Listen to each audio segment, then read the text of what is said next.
Praise the Lord. இன்றைய நாளுக்கான வேத தியானம் எபிரேயர் அதிகாரம் 3 1 முதல் 19 வரை.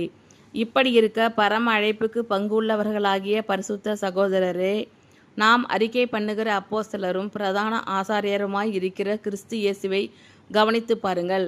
மோசே தேவனுடைய வீட்டில் எங்கும் உண்மை உள்ளவனாய் இருந்தது போல இவரும் தம்மை ஏற்படுத்தினவருக்கு உண்மை உள்ளவராய் இருக்கிறார்.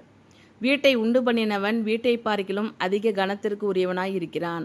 அதுபோல மோசேயை பார்க்கிலும் இவர் அதிக மகிமைக்கு பாத்திரராய் இருக்கிறார்.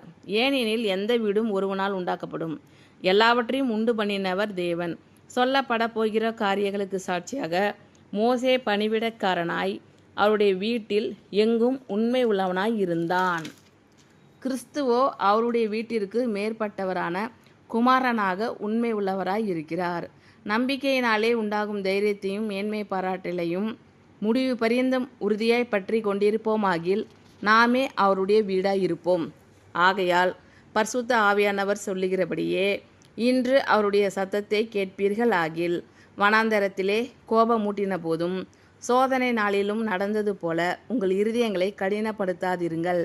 அங்கே உங்கள் பிதாக்கள் என்னை சோதித்து என்னை பரீட்சை பார்த்து 40 வருஷ காலம் என் கிரியைகளை கண்டார்கள். ஆதலால் நான் அந்த சந்ததியை அரோசித்து அவர்கள் எப்பொழுதும் வழுவி போகிற இருதயமுள்ள ஜனம் என்றும் என்னுடைய வழிகளை அறியாதவர்கள் என்றும் சொல்லி என்னுடைய இளைப்பாறுதலில் அவர்கள் பிரவேசிப்பதில்லை என்று என்னுடைய கோபத்திலே ஆணையிட்டேன் என்றார். சகோதரரே, ஜீவனுள்ள தேவனை விட்டு விலகுவதற்கு ஏதுவான அவிசுவாசமுள்ள பொல்லாத இருதயம் உங்களில் ஒருவனுக்குள்ளும் இராதபடிக்கு நீங்கள் எச்சரிக்கையாய் இருங்கள். உங்களில் ஒருவனாகிலும் பாவத்தின் வஞ்சனையினாலே கடினப்பட்டு போகாதபடிக்கு இன்று எண்ணப்படும் அளவும் நாடோறும் ஒருவருக்கொருவர் புத்தி சொல்லுங்கள். நாம் ஆரம்பத்திலே கொண்ட நம்பிக்கையை முடிவு பரியந்தம் உறுதியாய் பற்றி கொண்டிருப்போமாகில் கிறிஸ்துவனிடத்தில் பங்குள்ளவர்களாய் இருப்போம். இன்று அவருடைய சத்தத்தை கேட்பீர்களாகில் கோபமூட்டுதலில் நடந்தது போல உங்கள் இருதயங்களை கடினப்படுத்தாதிருங்கள் என்று சொல்லியிருக்கிறது. கேட்டவர்களில் கோபமூட்டினவர்கள் யார்? மோசேயினால் எகிப்திலிருந்து புறப்பட்ட யாவரும் அப்படி செய்தார்கள் அல்லவா? மேலும் அவர் 40 வருஷமாய் யாரை அரோசித்தார்? பாவம் செய்தவர்களை அல்லவா? அவர்களுடைய சவங்கள் வனாந்தரத்தில் விழுந்து போயிற்றே. பின்னும் என்னுடைய இளைப்பாறுதலில் பிரவேசிப்பதில்லை என்று அவர் யாரை குறித்து ஆணையிட்டார்?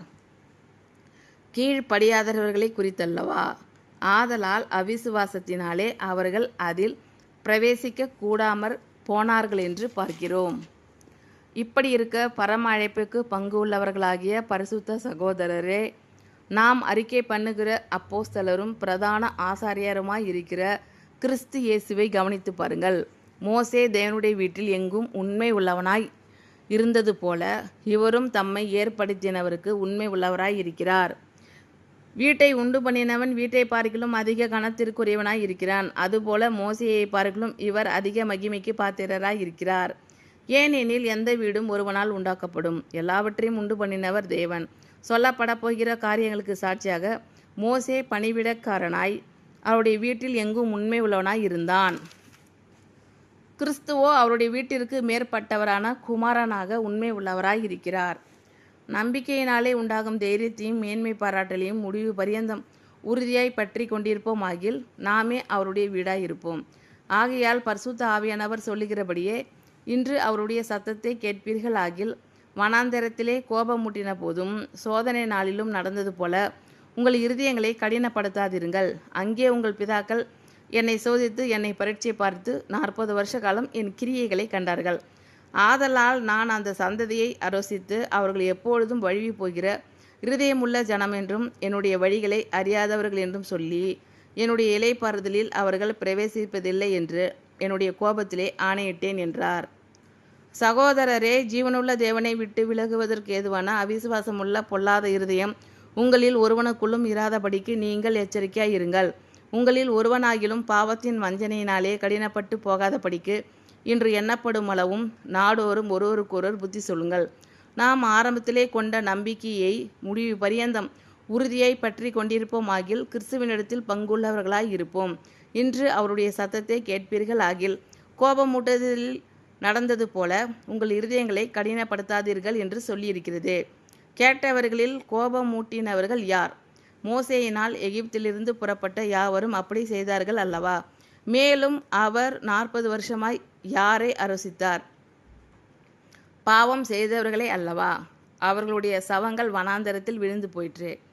பின்னும் என்னுடைய இளைப்பாறுதலில் பிரவேசிப்பதில்லை என்று அவர் யாரை குறித்து ஆணையிட்டார்? கீழ்ப்படியாதவர்களை குறித்தல்லவா? ஆதலால் அவிசுவாசத்தினாலே அவர்கள் அதில் பிரவேசிக்க கூடாமல் போனார்கள் என்று பார்க்கிறோம்.